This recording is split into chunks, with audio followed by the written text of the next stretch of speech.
Friends, welcome back to the channel.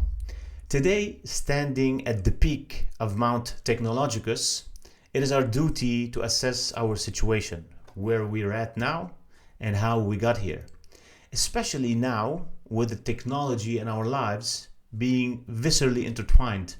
We cannot think of our lives existing without technology anymore, and it's naive to think that we can go back to a time where technology is not part of our lives. This is false romanticism in my point of view. Myself being far from being a techno-pessimist, I enjoy a lot all the technologies and all the technological advancement that brilliant people brought upon us. And I benefit from it, especially in my field, in the fitness industry and wellness industry. And today more than ever, we have a lot of technologies that are 100% all the time available. People use them all the time to quantify and to measure all aspects of their fitness and of their lives and of their health specifically.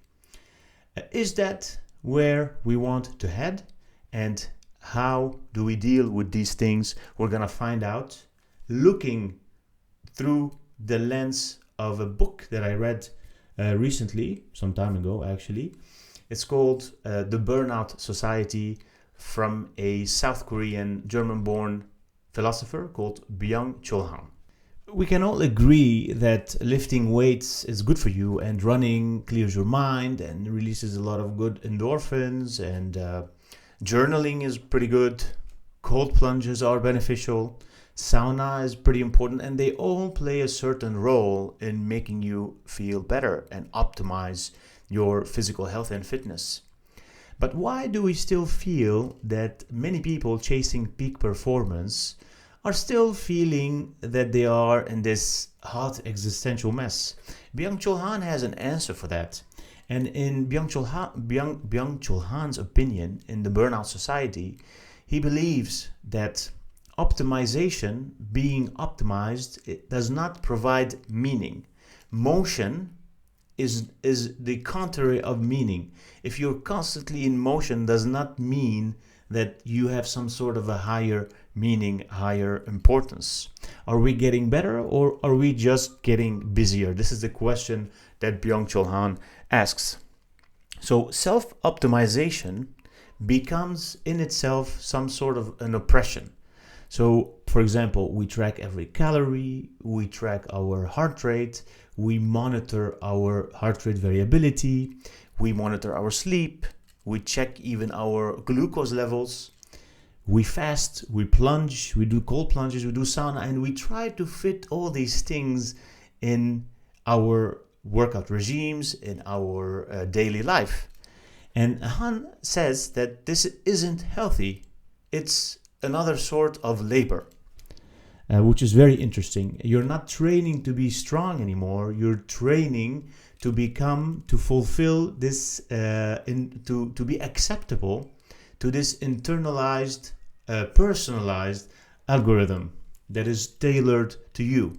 So there's a different purpose of training from now on, and this is very interesting. Byung-Chul talks about. In traditional societies, in the olden days, the oppressor was someone or some organization that is beyond the individual. The king, the patriarch, the parents, the society, the family, etc., the church. So now it's none of those things. Now it's internalized. So the person, the individual, becomes the executioner and the oppressed, becomes the boot and the neck. So the person himself internalizes the oppression, and this is something very dangerous that is found by Han. And he moves after that to something called the violence of positivity, which is a contradiction in itself. How can positivity be violent? In our era now, it's the grind era. So people grind, people hustle, people want to be better, and they want to be better in all aspects of their life. Therefore, they try to optimize themselves, and health and fitness is one of those areas that people try to optimize in.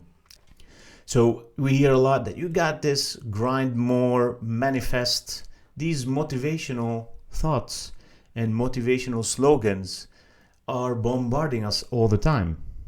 And I'm talking now only about the critiquing this part of the culture. What is dangerous about this internalized oppression and the violence of positivity is that it's not the kind of violence that breaks bones anymore. It's the kind of violence that breaks the psyche, that breaks our mental health and our spirit. Our bodies become some sort of a product.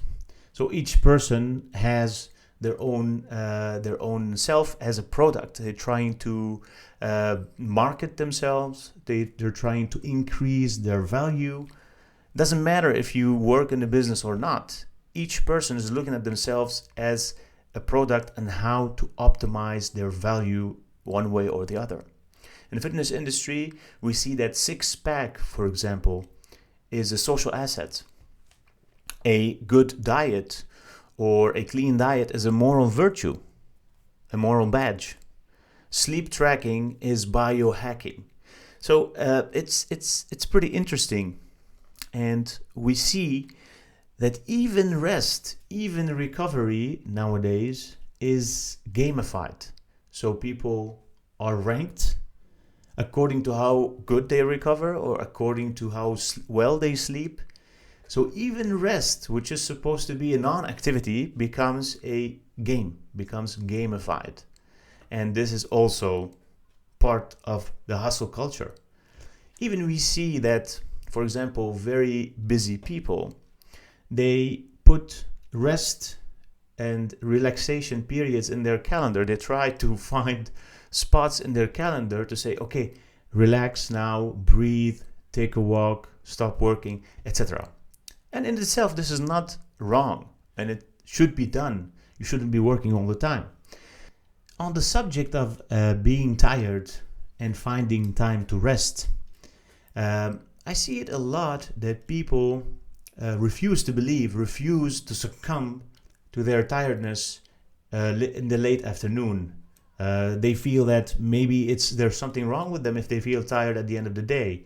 It is very normal, in my opinion, and in the natural way the time passes throughout the day and how our biology is made, is that when we wake up early, focus for a long time, do some physical activity, we should feel tired at the end of the day, and it's something very normal. We shouldn't fight that, and we shouldn't find ways to optimize ourselves and trick ourselves and trick our brains and our bodies and supplement ourselves out of this tiredness at the end of the day. Otherwise, the entire cycle of recovery and the entire bodily function in our sleep will be affected by that.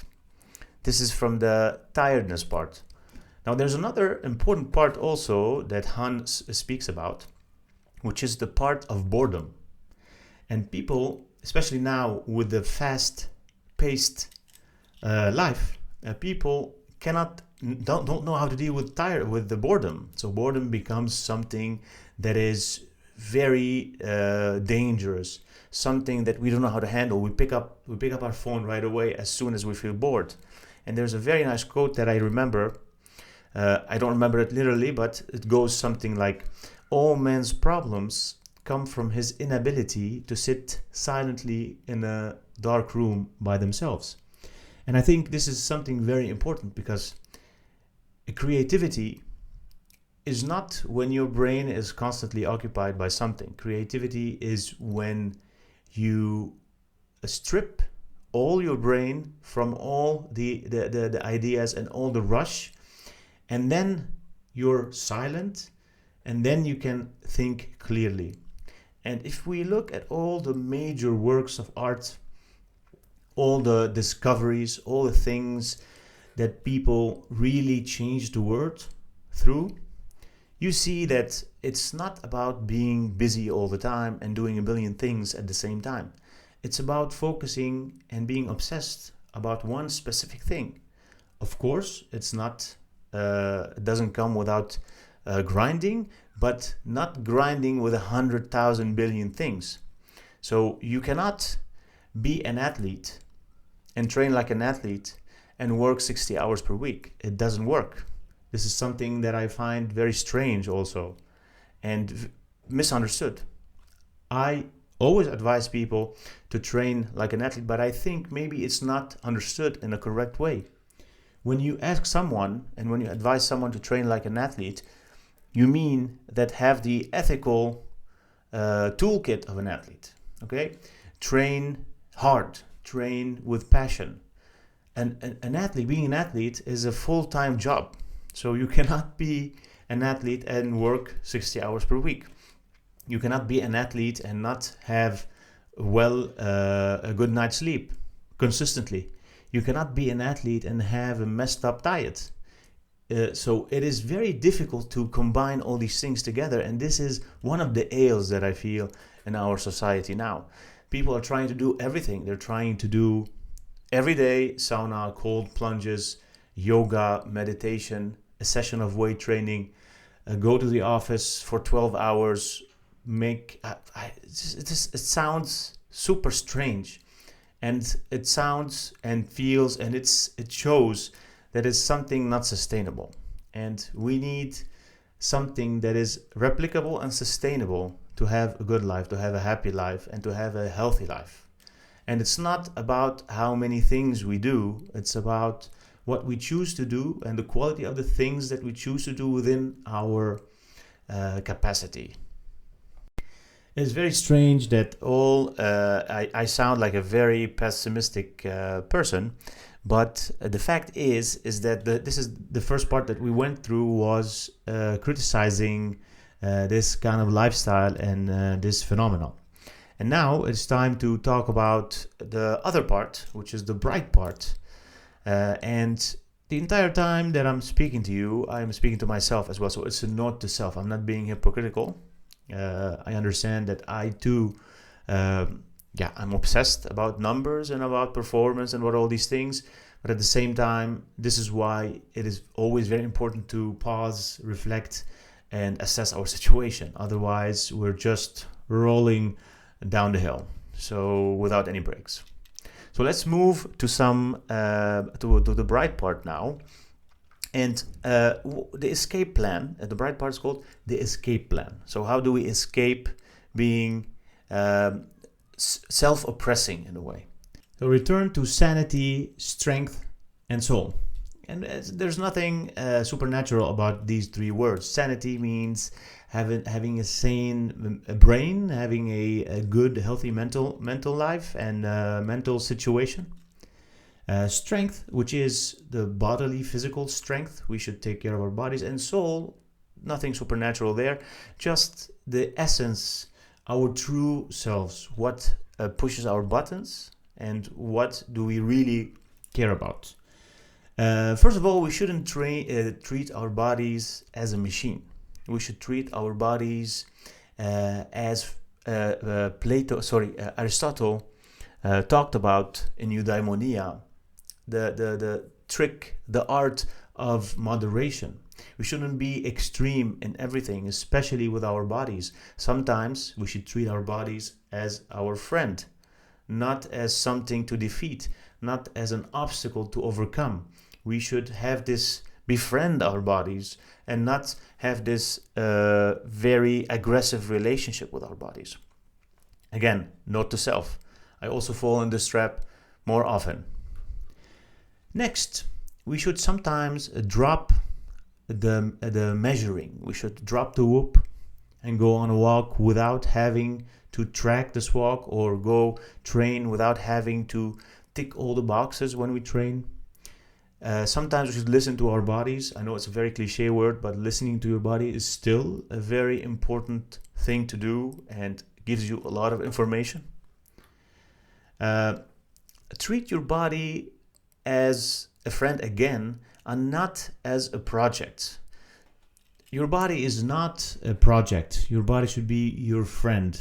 You should take care of your body. We say take care of your body, not punish your body. Sometimes we fall in this trap of, yes, destroy your body in a workout, be aggressive, etc. It's all nice, it's all great, but it shouldn't become the norm. For continuity, for something that you can replicate throughout the rest of your life, you should treat your body as a friend. Befriend your body. And don't treat yourself all the time as a brand. You're not a spreadsheet. You're not a startup. You're a human. You're an animal. You have emotions. So sometimes you should lay low on the numbers and just listen to how you feel and enjoy what you're doing. Finally, I want to emphasize on the concept of befriending your body. Treat your body as a friend. Do not destroy yourself all the time. If you feel that you have made bad choices in your life, try to fix that. If you overwork yourself, don't try to hide your burnout using all these optimization strategies such as cold plunges, saunas, pills, supplements, etc. All these things are great. You should be conscious about your choices and what you're doing, but at the same time, you cannot hide your burnout by optimizing your fitness and your health for a long time, at least. So my take-home message is befriend your body, listen to your body. Don't obsess about metrics.